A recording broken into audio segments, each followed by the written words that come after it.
Nós vamos estudar hoje Atos capítulo 5, não todo, né? Provavelmente até o versículo 11 só. E o tema vai ser a preparação para o pior na igreja. Nós não gostamos de falar de coisas piores, gostamos de falar de coisas melhores, mas nós precisamos nos preparar também para as coisas piores. Por exemplo, o que aconteceu com esse casal e o Clayton, né, de missionários, é porque eles não esperaram o pior. Nós sempre precisamos esperar o pior. Mas dá para viver assim? Bom, o livro de Eclesiastes nos ajuda a sempre nos prepararmos para o pior na vida. E na igreja também há coisas que nós não queremos pensar, mas nós precisamos nos precaver, nós precisamos nos antecipar a essas coisas ruins que podem acontecer na igreja. Não devem, mas podem. Por exemplo, os primeiros 11 versículos, na igreja pode existir mentira. Pode existir mentira, não é que deve existir.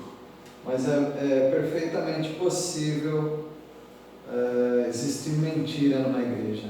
Alguém levantar uma mentira, alguém levantar uma calúnia. No caso aqui foi por causa de glória que a pessoa queria e ela inventou alguma coisa que não era real. A igreja pode sofrer perseguição e maus tratos físicos. Uma realidade bem distante de nós, mas é uma realidade bem presente em alguns lugares. Perseguição e maus tratos e ameaça à integridade física. E a igreja pode também sofrer censura e cerceamento da sua liberdade. Cerceamento é uma restrição, né, da liberdade.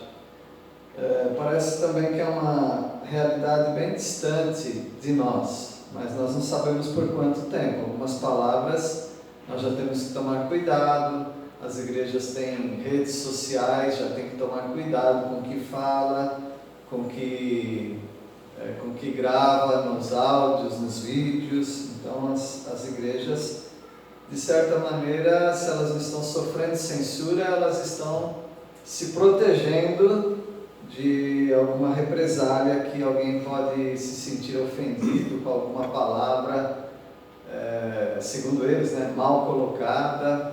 Então nós também precisamos nos preparar para o pior que pode acontecer. Mas vamos lá, né? Hoje não é muito animada a mensagem. Preparação para o pior. Na igreja pode existir mentira. Os irmãos lembram que Barnabé é um homem muito querido da igreja, um homem que tinha a capacidade de consolar, exortar as pessoas.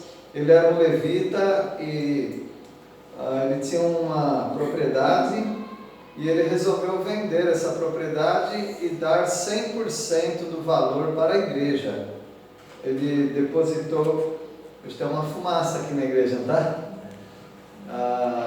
Ele depositou aos pés dos apóstolos para os apóstolos administrarem para ajudar aqueles que precisavam. Eu acho que de alguma maneira as pessoas ficaram sabendo. Por exemplo, nós estamos sabendo agora, mas mesmo naquela época é possível que alguém soubesse. Com certeza os apóstolos sabiam, porque eles receberam dinheiro. Ananias e Safira, um casal que soube do que aconteceu, foi assediado por Satanás. E eles queriam a mesma glória que Barnabé teve. E eles resolveram então vender uma propriedade também, dar um valor, uma porcentagem daquilo, mas falar, eles combinaram os dois, falar que eles venderam por tanto e que eles estavam dando 100% do valor, igual Barnabé. Só que eles queriam a mesma glória sem a mesma ação. E veja o que aconteceu. Versículo 1, alguém pode ler?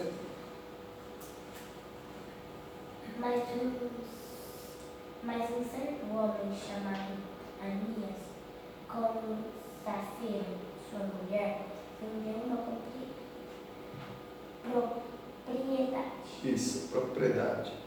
Então, não sei se era um terreno, uma casa, eles venderam uma propriedade e Deus deu aquilo para eles, era totalmente deles, eles não precisavam vender e dar para a igreja, podiam ficar com todo o dinheiro para eles, podiam dar uma parte, mas veja o que eles fizeram. Versículo 2. Mas de acordo com sua mulher, reteve parte do preço, levando o restante, depositou aos pés dos apóstolos. Não é de acordo com sua mulher no sentido ela que falou, não. Em conformidade com a mulher, ou seja, ele entrou em acordo com a mulher. Já que eles vão mentir, então pessoas que vão mentir e essa mentira envolve outra pessoa, eles têm que combinar para falar a mesma história, né? Quando procurar você fala essa história. Eu não estou dando a receita da mentira para vocês praticarem, mas vocês já sabem, todos nós sabemos como funciona. E Ananias combinou com a mulher dele, retiveram uma parte do preço, a Bíblia não diz quantos por cento, não fala, mas ele levou o restante e depositou aos pés dos apóstolos. Nenhum problema aqui se nós não soubéssemos o que aconteceu, mas nós sabemos o que aconteceu. Eles podiam ter vendido a propriedade e ficar com todo o dinheiro para eles.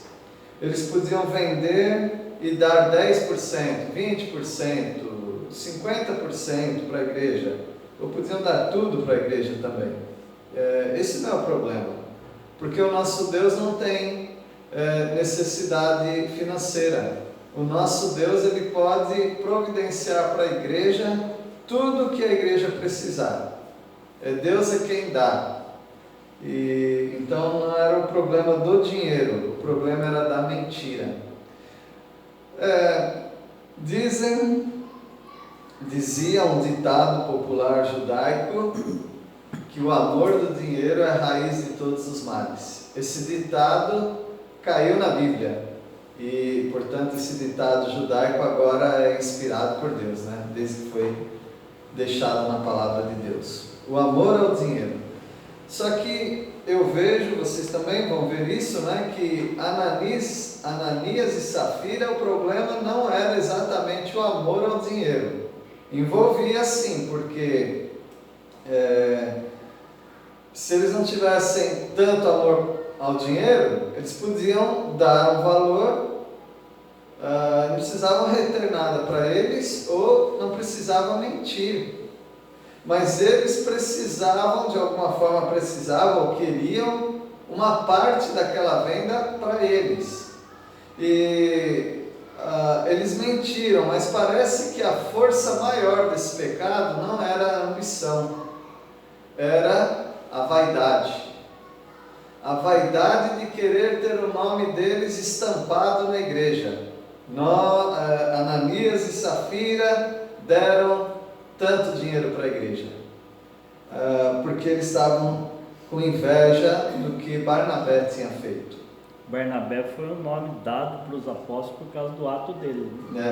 Exatamente. Será que Ananias e Safira iam ganhar outro nome por causa disso? Será que Safira ia ganhar o nome de diamante? Safira é uma pedra, né? Que quer dizer bela, né? Então, a atitude dela não foi tão bela, mas veja que a igreja não ficou no escuro. Hoje, se alguém quiser enganar a igreja, pode tentar,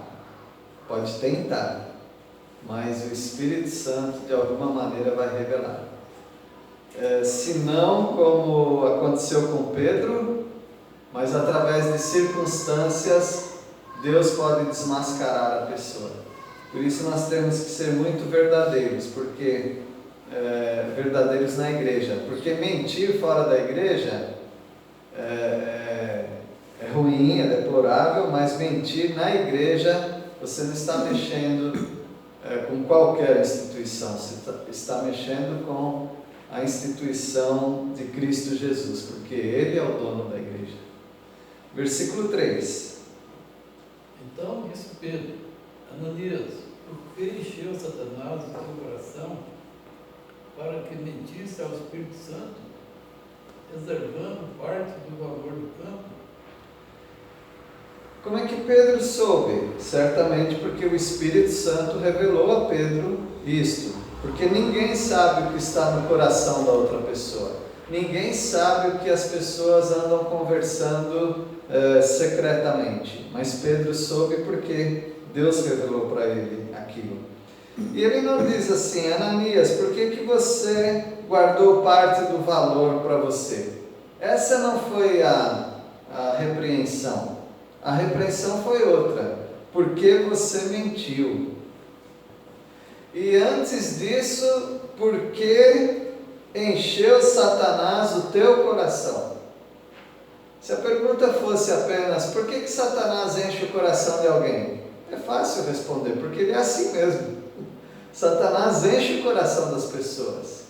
Mas Satanás, ele não pode manipular pessoas que não querem ser manipuladas.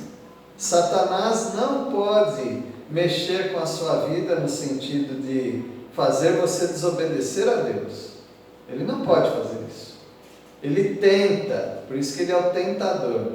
Ele tenta fazer você blasfemar, você ir contra Deus, você mentir. Ele tenta, mas você não é obrigado a ceder aos desejos de Satanás.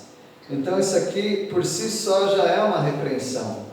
Por que encheu Satanás o teu coração? É uma pergunta retórica que a gente já sabe a resposta. Por que Satanás encheu o teu coração? Porque você deixou. Então a pergunta poderia ser feita, não precisa ser assim, mas para os irmãos entenderem.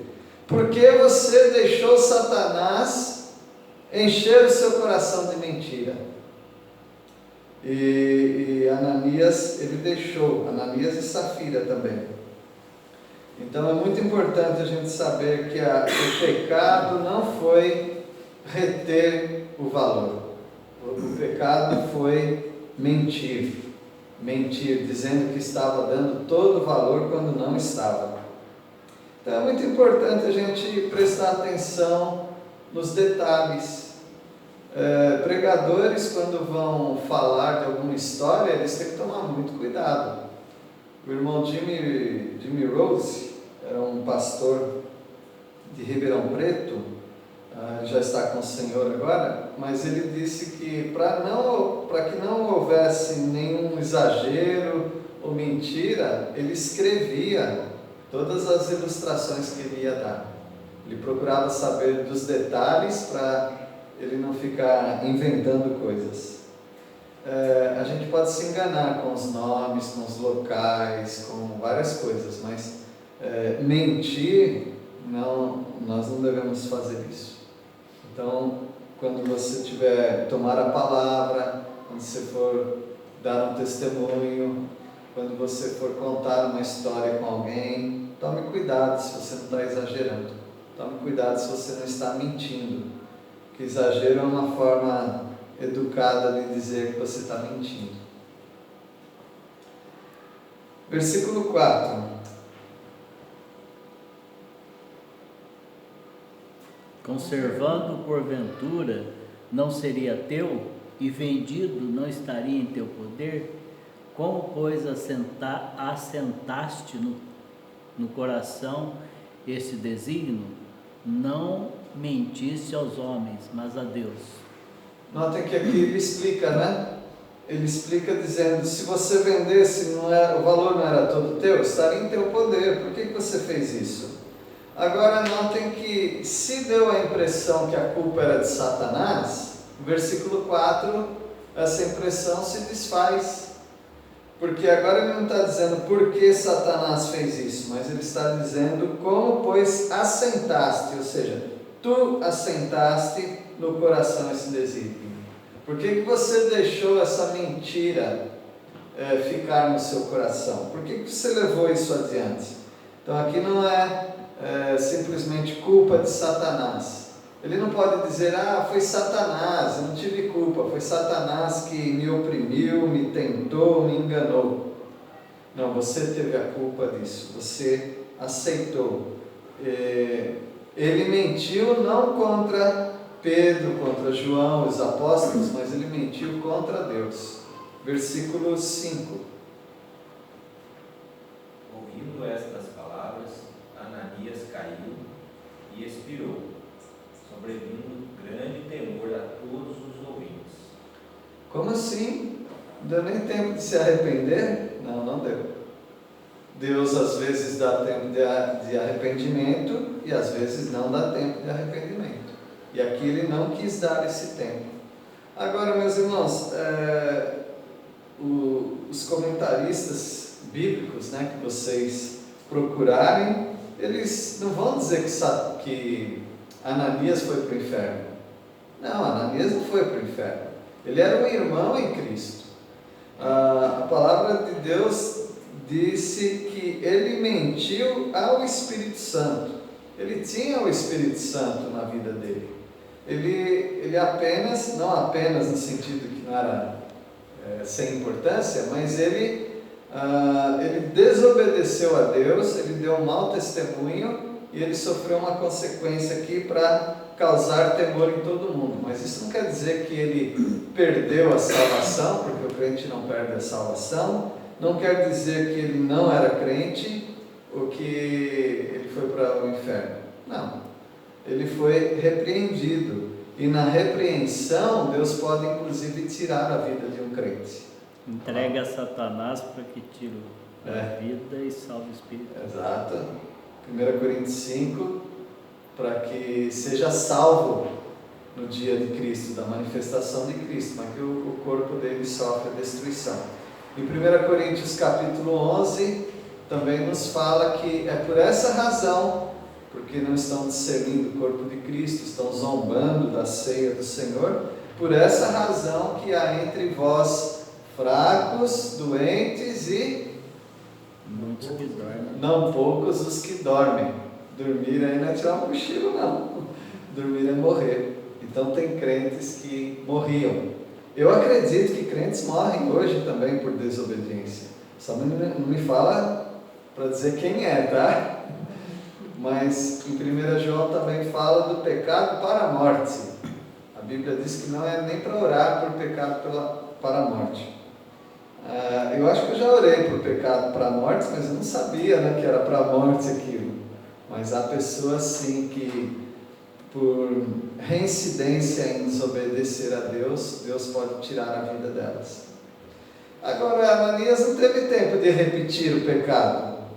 Deus queria dar uma lição, não para ele apenas, que no tribunal de Cristo ele vai ter que responder por isso. Mas Deus queria dar uma lição para toda a igreja. Ou seja, o que aconteceu com ele, pode acontecer com qualquer um de nós. É para o nosso ensino que ele está escrevendo isso. Tem uma referência em Hebreus 12. Hebreus 12. Fala de Esaú. Vocês se lembram que Esaú vendeu o direito de primogenitura, que era o direito de ser o pai da nação, que se chamaria Israel, não é? Porque ele era o mais velho. Mas ele rejeitou isso por um prato de comida, de lentilhas, de guisado, de vaca atolada, não sei qual foi o prato ali, mas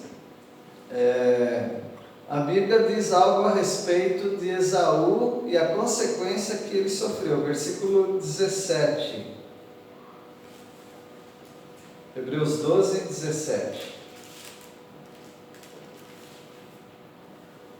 Pois sabeis também que posteriormente, querendo herdar a bênção, foi rejeitado, pois não achou lugar de arrependimento, embora com lágrimas o tivesse buscado. ele não achou lugar de arrependimento. Não deu tempo.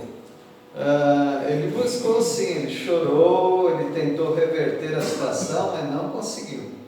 De novo, aqui não diz que Esaú foi para o inferno, simplesmente que ele sofreu a consequência da perda da primogenitura.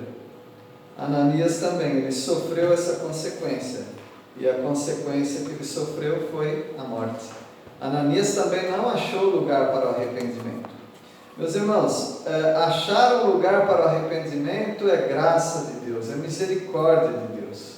Você nunca deve abusar da misericórdia de Deus, porque pode ser que você não ache essa misericórdia. Casais que estão brigados um contra o outro, a Bíblia diz claramente, em 1 Pedro capítulo 3, versículo 7, que as orações são interrompidas. Se algum casal vem brigado aqui hoje, e você orou,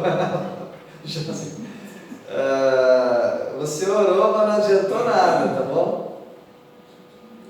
Isso é a maneira como Deus coloca. Mas a misericórdia de Deus faz com que casais, mesmo com problemas, tenham respostas de oração. Isso é misericórdia. Alguém me perguntou, mas a pessoa fica sem resposta de oração? De acordo com o versículo, sim, mas acontece que, sim, a pessoa perguntou, mas e se outra pessoa ora em favor dele? Quer dizer que a pessoa não vai ter resposta de oração? Pergunta interessante. Eu acredito que alguns casais só estão sendo abençoados porque outras pessoas estão orando por eles. Então, a base é essa. Se não estiver bem, não tem resposta de oração. Essa é a base. Isso é de modo geral. Agora, de modo específico, talvez Deus tenha misericórdia de alguns casais. No caso de Ananias, Deus não teve misericórdia. Deus tirou a vida de Ananias, sim. Caiu e expirou, sobrevindo grande temor a todos os ouvintes. Bom, eu também ia ficar com medo, vocês não iam? Versículo 6. Então, voltando aí à minha pergunta, né? Vocês não iam ficar com medo? Eu ia ficar? Então é para ficar com medo, porque acabou de acontecer. Nós estamos lendo, isso aqui é verdade. E a palavra de Deus, ela se renova a cada dia. Então, é como se Ananias agora, nesse culto, estivesse morrendo. Ele já morreu, né? Mas na narrativa nossa aqui, essa palavra, ela está se renovando para nós. Você tem que sentir-se dentro da história, como se você estivesse lá. Assim como causou grande temor antes, deve causar temor hoje também para nós. Versículo 6. Levantando-se os moços, cobriram-lhe o corpo e, levando-o, o sepultaram. Nem velaram. Então, não teve nem... Eu estava pensando, não teve velório, não teve certidão de óbito, não sei se fizeram depois, se tinha isso. Eles demoravam 7 dias para enterrar um camarada. Pois chorando, né? E também os familiares, será que ninguém avisou os familiares? Será que os familiares eram da igreja? Mas foi tudo muito rápido, né? Me parece. Levaram e sepultaram. Foi tão rápido que eu não sei quanto tempo que eles levaram para ir sepultar, mas foi o tempo deles irem e retornarem. Vamos colocar aí 2, 3 horas, eu não sei. Versículo... o versículo fala, né? Verdade. Versículo 7. Quase 3 horas depois entrou a mulher de Ananias, não sabendo o que ocorrera. Ela não foi sabe. lá para ver a festa do marido dela sendo empossado.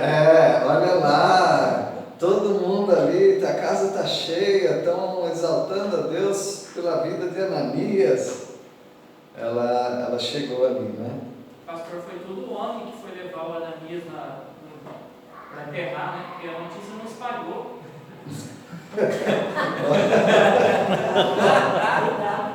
Você me coloca naquela situação, hein? Pastor, depois você fala que o casal não pode brigar. Que jeito que vai brigar? Põe a Gabriela no meio aí, ó.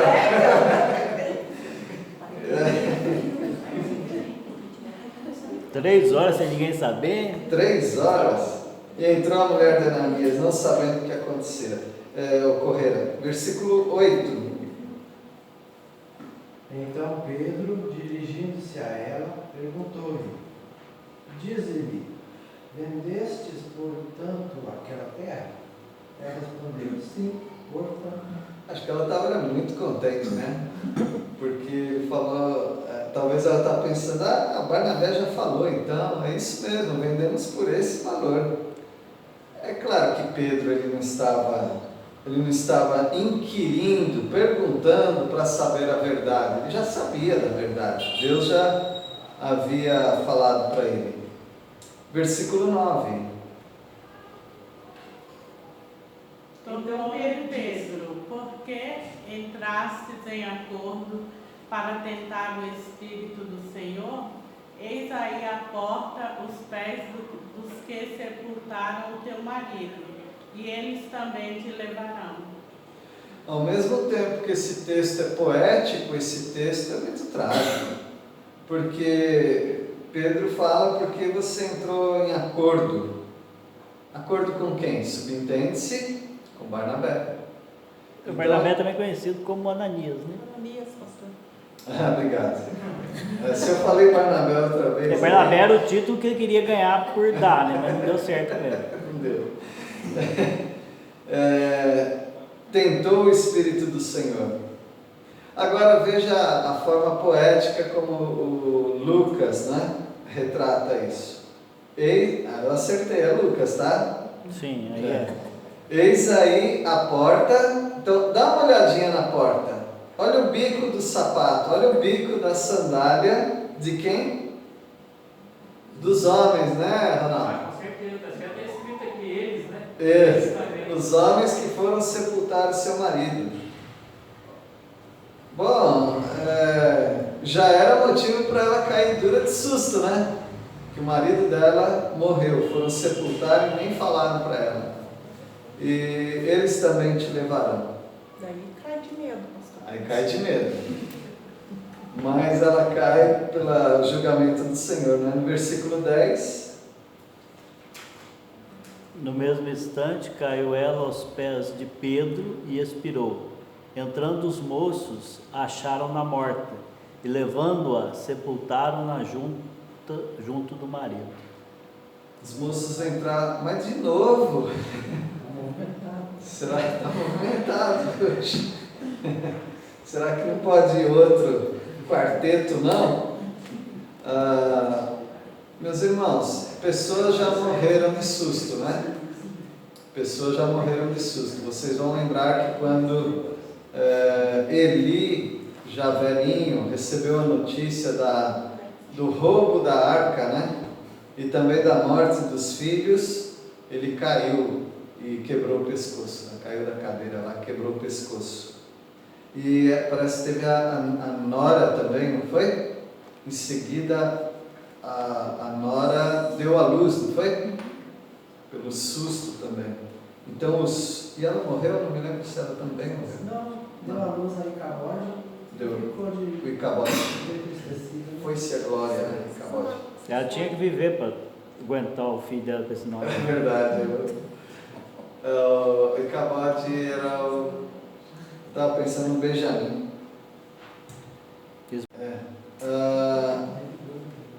Então, Pedro... eu imagino que agora a igreja olhando Pedro, a igreja ficava com muito medo. Porque olha, não mente perto desse homem, nem longe, porque ele descobre. Mas os sinais acompanhariam os apóstolos. Então os sinais não era apenas curar pessoas, mas também os sinais era saber de coisas sem que as pessoas pronunciassem palavra. Ou seja, uma revelação que Deus dava para ele em alguns momentos. E o versículo 11, este é o objetivo de toda a disciplina, meus irmãos. Versículo 11.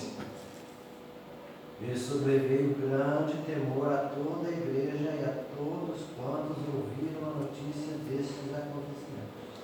A gente tem a tendência de subvalorizar a palavra temor. A gente coloca como reverência, como respeito, mas é medo mesmo, medo. Então sobreveio grande medo a toda a igreja, porque ficou um ambiente de instabilidade, um ambiente de pavor, porque se aconteceu isso com eles, isso pode acontecer com qualquer pessoa. Então nunca se coloque como acima de qualquer suspeita, nunca se coloque como não vulnerável, forte, porque você também pode ser disciplinado pelo Senhor, eu também posso. Aquele que pensa estar em pé, veja que não caia. Então nós pensamos que estamos em pé, mas nós precisamos pedir que o Espírito Santo esquadrinhe os nossos corações, para ver se há em nós algum pecado, porque você não sabe se tem ou não. Na palavra de Deus em Levítico, havia provisão para os pecados de ignorância. Tinha que oferecer sacrifício por pecados de ignorância, porque você não sabe se você pecou ou não.